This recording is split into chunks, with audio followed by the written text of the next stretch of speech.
it's Nicole with Knots and Whimsy, and today we are getting started with crochet.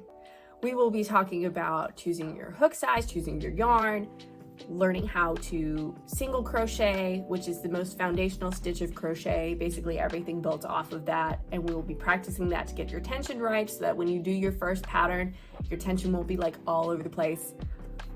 And then after that, I will briefly explain how to run through a pattern, like how to get what you need, how to know exactly what to buy at the store so that you have everything, you're set, and then you can just practice the stitches that they tell you to do. So I hope this helps. Like and subscribe for more, and let's get started. Okay, so the first thing you're going to want to do is grab any yarn that you like from the store. Bigger weight is better, so you're going to want a thicker yarn. You don't want anything that's too thin or small because it'll be harder to see. You're going to want something that is not faux fur or velvet, because if it's too fuzzy, you're not going to be able to see your stitches. And you're probably going to want a lighter color just so it's a little bit easier to see what you're doing. It doesn't matter too much, but it will make it a little bit easier. And then after you've picked out your yarn, you're going to want to pick out your hook. So to know what size hook you need, you're going to have to go to the back of the yarn where it's got all of this information. And this one says it is a weight 6 super bulky yarn, and that is a standard size. They go from 1 to 7. I'll put a chart up on the screen so you can see what I'm talking about, but that goes in terms of yarn thickness overall. So 1 is really small and 7 is huge. And this is almost at the end of the larger spectrum. This is a pretty standard size to work with. 4, 5, and 6 I think are pretty typical, especially 4, because that is this size. So it's a bit smaller, as you can see, than the thickness of this one. So in order to find your crochet hook size, you're going to want to look here, because this is where the recommended for this yarn is. And patterns won't always follow this. It depends on the kind of style or drape that they're looking for in their project. So when you're doing a pattern, you want to follow that pattern's hook size rather than the recommended size of the yarn. But for the sake of this, we are going to be following what it says on the yarn, and this is recommending a 9mm hook. And those aren't as easy to find in stores. I have one. This is a Furls crochet hook. These are resin. These are not what you would find in the store. It's very hard to find a 9mm in the store. So if you can't find it, that is totally okay. You can go with they have a P16 11.5mm, and that is totally fine to work with. It will mean that you do have a slightly larger hole. It'll be a little bit looser of a fabric swatch than you'd used a 9mm, but that's totally okay, especially when you're just practicing. And with that, let's get started with our gauge swatch.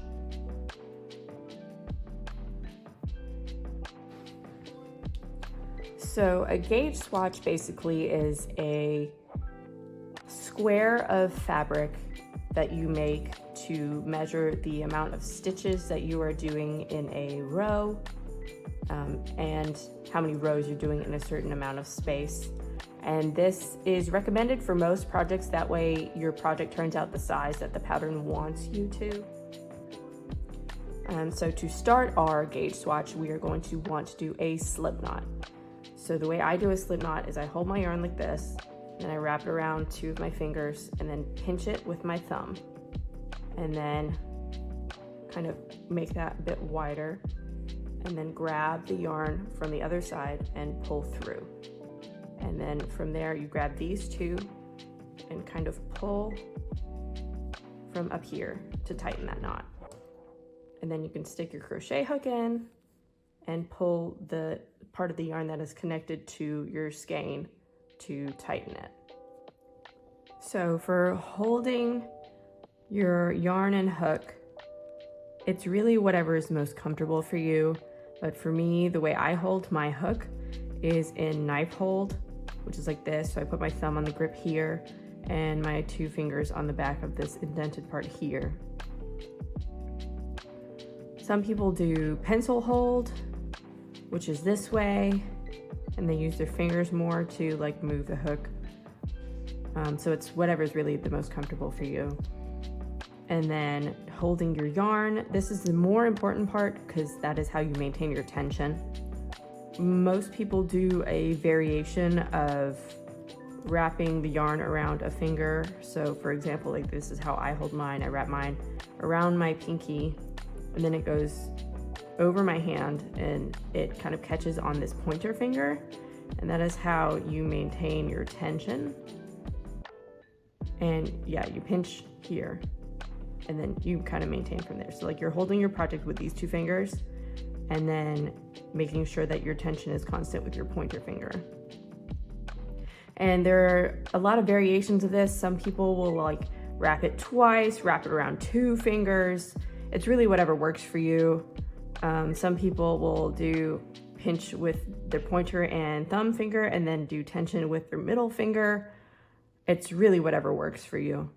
Some people don't even wrap it at all. Some people just manage to kind of hold it down here and put it on their pointer finger, just kind of like hold it with these 3 fingers because they don't need as much tension. So it's really whatever works for you, but let's get started with our gauge swatch. To start our gauge swatch, we are going to learn how to chain, and chaining is the foundation of all of your crochet patterns. That's the very first thing you do in a project. So in order to chain, you have to have a slip knot on your hook, and then from there you will yarn over, so you can move the yarn over your hook or slide your hook under, either way, and then you will pull through the loop, and that is your first chain. And so this is the top. It looks kind of like a V down here, and then the bottom is this bump. And some people will work into the bottom bump in projects just to make the edge look cleaner, but for the sake of this, we won't be doing that. So we've got our first chain, and so we are going to crochet 12 for our gauge swatch. So let's do that again. So we yarn over and pull through the loop, and then we yarn over, pull through the loop. So that's 3. And if you lose track of how many you've done, you can count the one side. So you can count this leg. So 1, 2, 3. You do not count the loop that is on your hook. That does not count as a chain. So we are going to do 12. So 4, 5, 6. And as you go along, you should be moving where you're gripping so it's easier for you to do your chain. And this kind of goes for all crochet projects, is you're going to have to move where you're gripping the project in order to get the right kind of tension and hold, just to make it easier while you're working on your project. So we have 1, 2, 3, 4, 5, 6, 7, 8, 9, 10, 11, 12.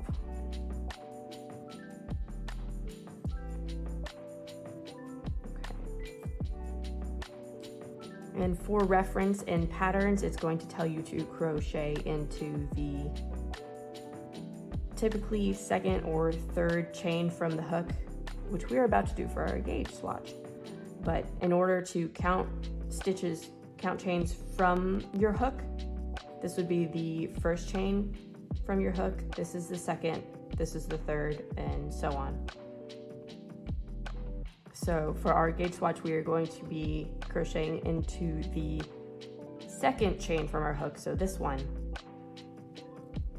And we were going to be doing single crochets, which are the most foundational stitch in crochet. Most all other stitches are kind of built off of this. And so in order to do that, you will push your hook into kind of this space in this chain. So you're going to go under this top leg. So you're going to push your hook in there, and then you're going to yarn over and bring a loop back through. So you've got 2 loops on your hook. And then from there, you yarn over again and you pull through both loops. And that is your first single crochet. So we're going to do that again. So we are going to insert our hook into the hole. We're going to yarn over and pull through, and then we will yarn over and pull through 2 loops. And then we are going to repeat that all the way until the end of our chain. So insert your hook, yarn over, pull through, yarn over, pull through 2. Insert your hook, yarn over, pull through, yarn over, pull through 2. And we're going to repeat that process all the way down. And when you're stitching, especially your actual stitches, you want to make sure that your loop reaches this kind of solid width point. You don't want anything that's on a gradient, because this is the point that they're actually measuring. This is the actual size of your hook. This is, for mine, 11.5 millimeters is this part right here. That doesn't increase or decrease in size. And that is how you get a steady size of your loop, because this is basically stretching it to the size of the hook at this point here. And if you only do it in the side that's kind of getting bigger here, it's not going to be the same size overall for all of your stitches. So you want to make sure that your loop ends up here before you do your next stitch every time you pull through.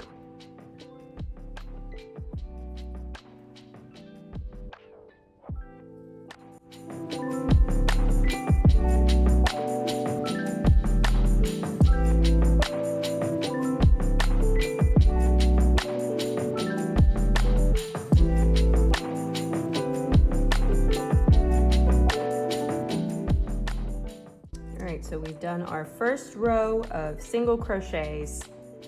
Now we are going to start a new row. So to do that, we are going to do what's called a turning chain. So you're going to chain 1, so yarn over and pull through and turn. And so that's called a turning chain, just so that we get to the right height to start our next stitches. So we are going to single crochet all the way across again. And this is kind of the process that we will be going through all the way up until the gauge swatch is the right height. So you normally want your gauge swatches to be about 6 inches by 6 inches so that you have enough to measure. So when we're going into the single crochets, when we're working into the single crochets on this row, we will be working into kind of this V space of the single crochet. So we're going to be going into right here. So we go under this V, then we yarn over like we did before, pull through, yarn over, pull through 2, and then you repeat that all the way down. And I've found that working into stitches is a lot easier than working into chains. So if you had difficulty working into the chains, it's usually easier once you actually get into the rows with the stitches.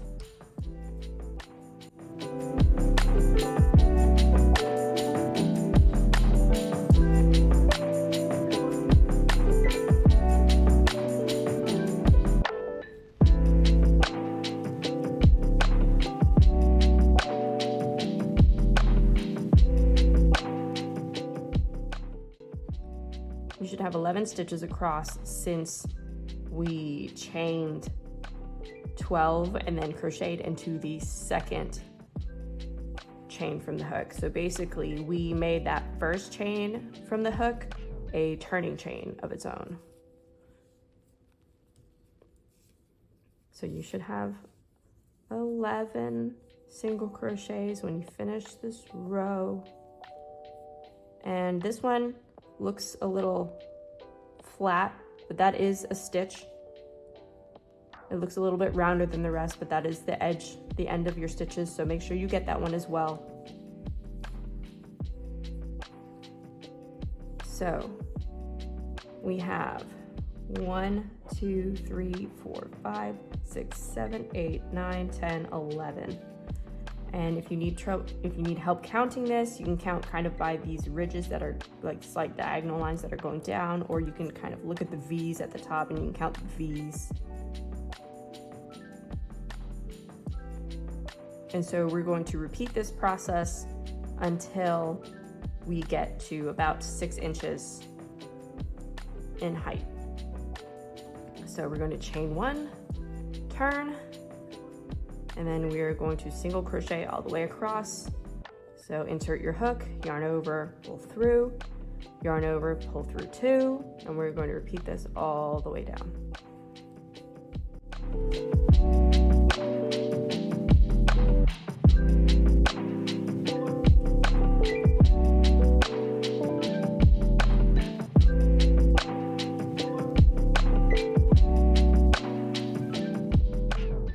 So keep repeating your process. Once you reach the end of the row, you do a chain 1, turn, single crochet all the way across. And we will keep doing this until we hit 6 inches in height. And if at any point you find that you've messed up, you can just take your hook, pull it out of the loop, and pull on your yarn until you're back at your last stitch, and then you can just keep working from there.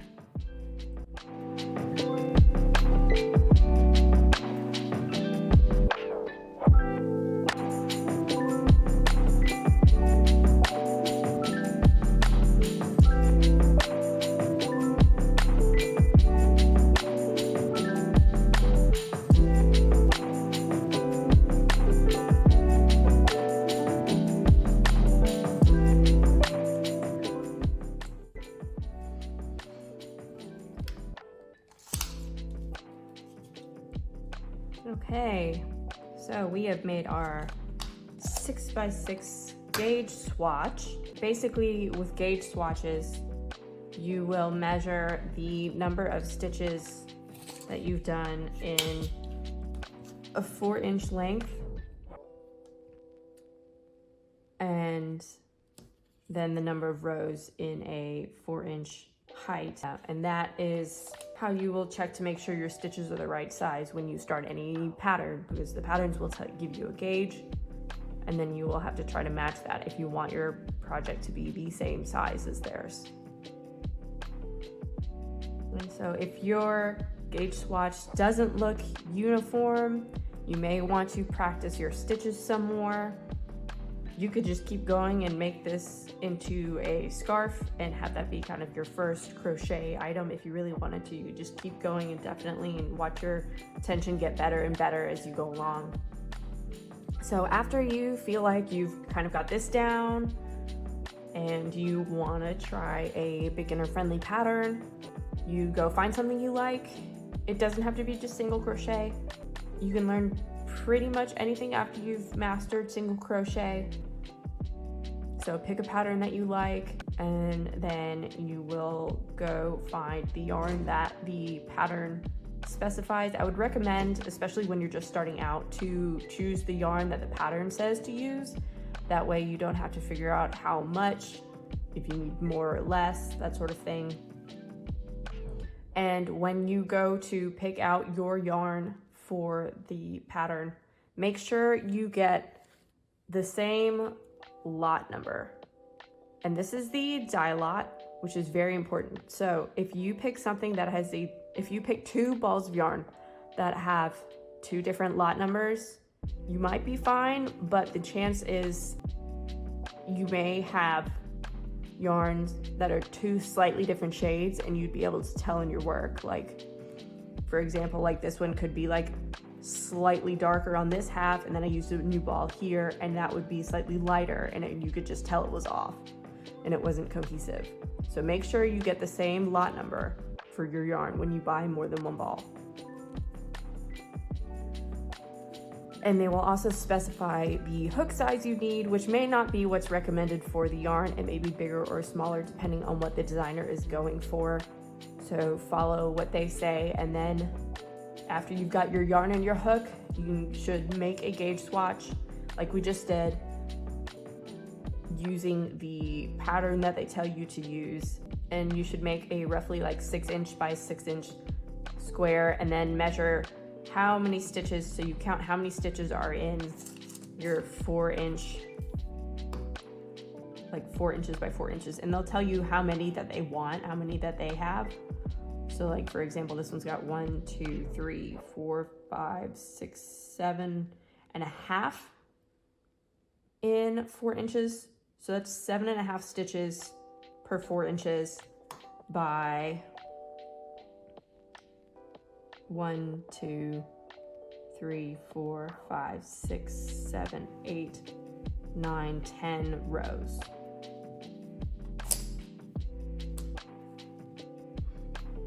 So you're basically going to do that for whatever pattern you choose. And when you get your pattern, you're also going to want a sewing needle, which could be any kind of big eye needle.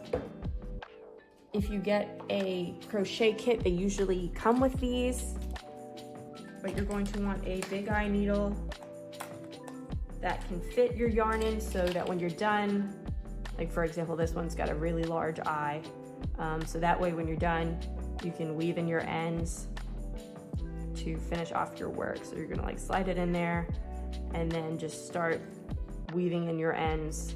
And I tend to tie my ends in a few places, like knots in a few places, just to make it more secure, but it's really whatever's up to you. So you'll just go through and like stitch it and then cut your edges. But you will need a big eye needle for that. And that's pretty much it. I think you're ready to get started with crochet. Pick a pattern, practice your stitches, and stay tuned for the next video. Thanks for watching. I hope this helped. Comment down below how your swatches went. You may need to do it for a while to get your tension to even out, so you've got a steady tension, but that's perfectly okay. Like and subscribe for more crochet tutorial content. You can also check me out on Instagram. I'm typically pretty active on there if you want to see what's going on there. And with that, happy making, and I'll see you in the next video.